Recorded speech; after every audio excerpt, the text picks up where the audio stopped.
Dictation will start abruptly after 5 seconds.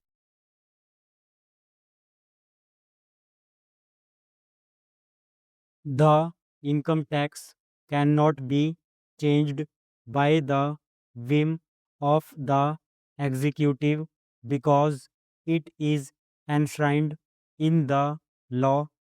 Therefore, we argued, please now, on the basis of your own reports, cap the rate.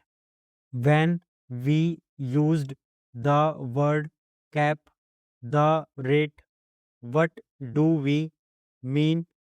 It cannot be changed by the whim of the executive. A rate must only be changed with the approval of Parliament.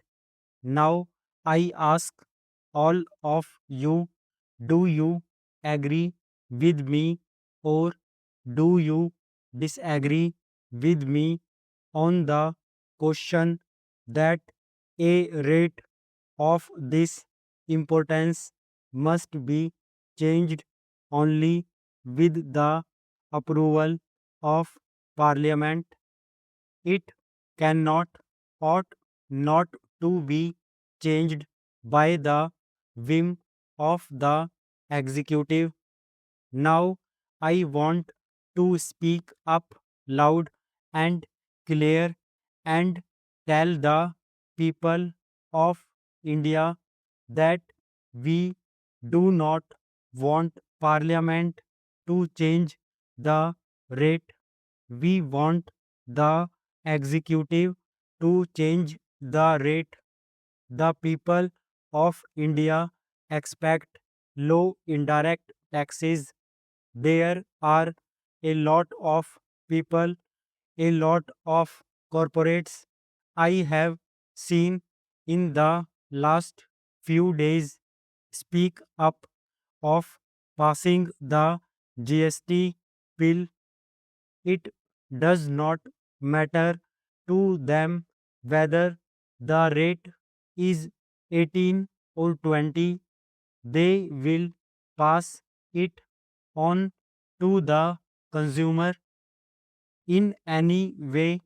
There are many voices in the country to speak up for the corporate supporters, but somebody must speak up for the people. That is precisely what my party is doing, what I am doing today.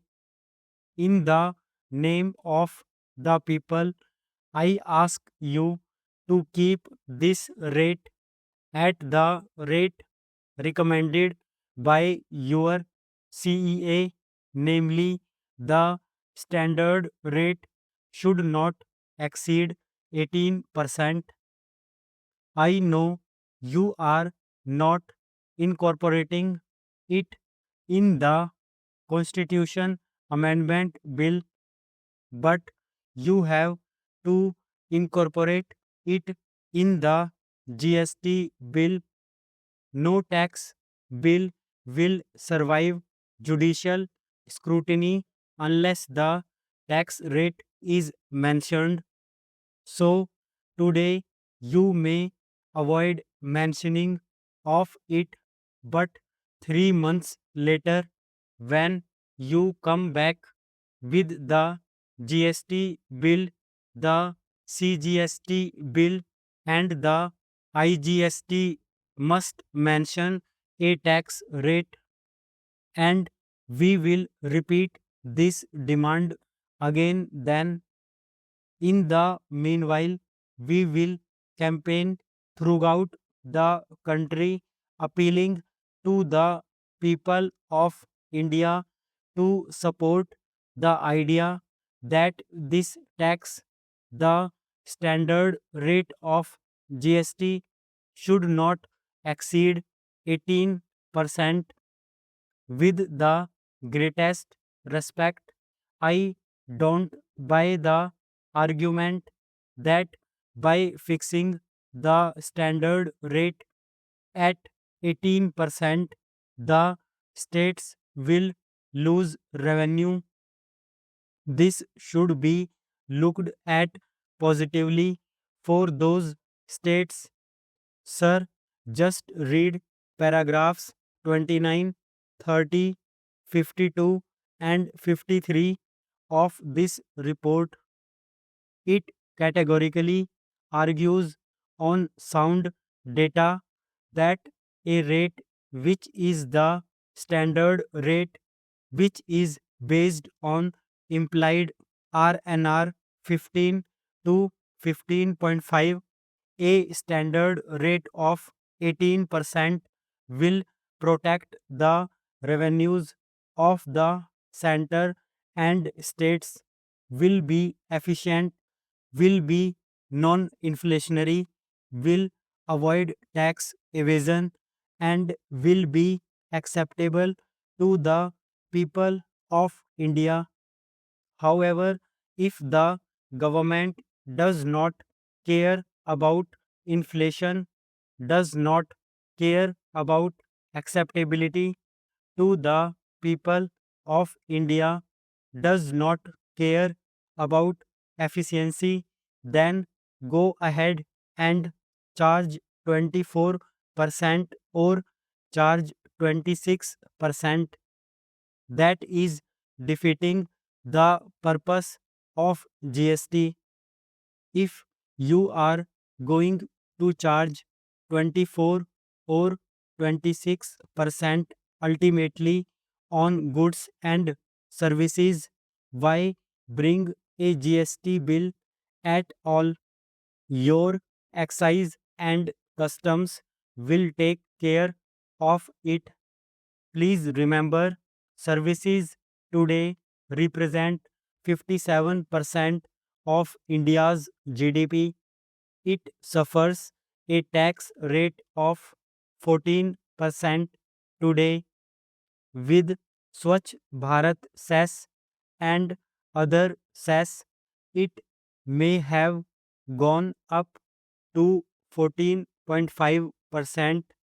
But if you suddenly jack it up to something like 24%, it is hugely inflationary.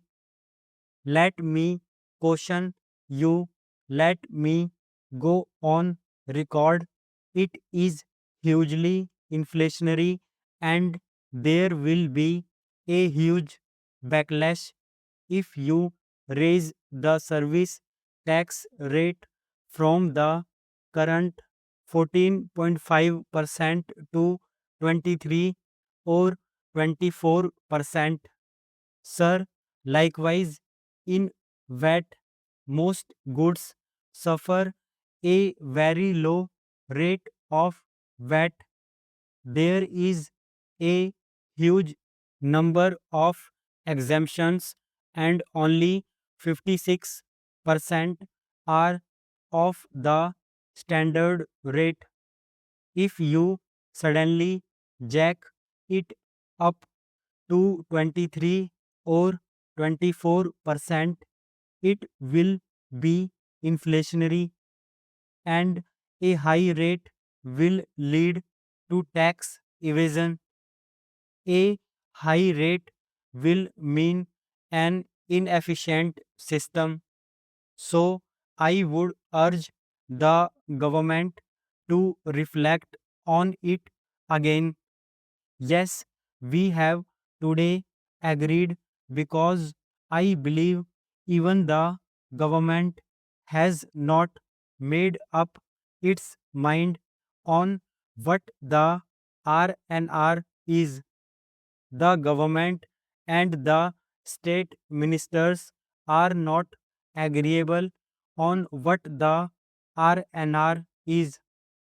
In the last meeting that took place the last Tuesday, according to our information, there was a clear cleavage, a disagreement between the state finance ministers on the one side and the Union Finance Minister on the other.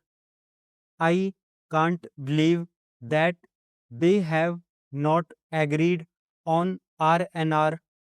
They are going back to their drawing board and work on the R&R. I don't know. Perhaps within the government there is a disagreement between the revenue department and the economics division. Eventually, you will have to come to an agreement.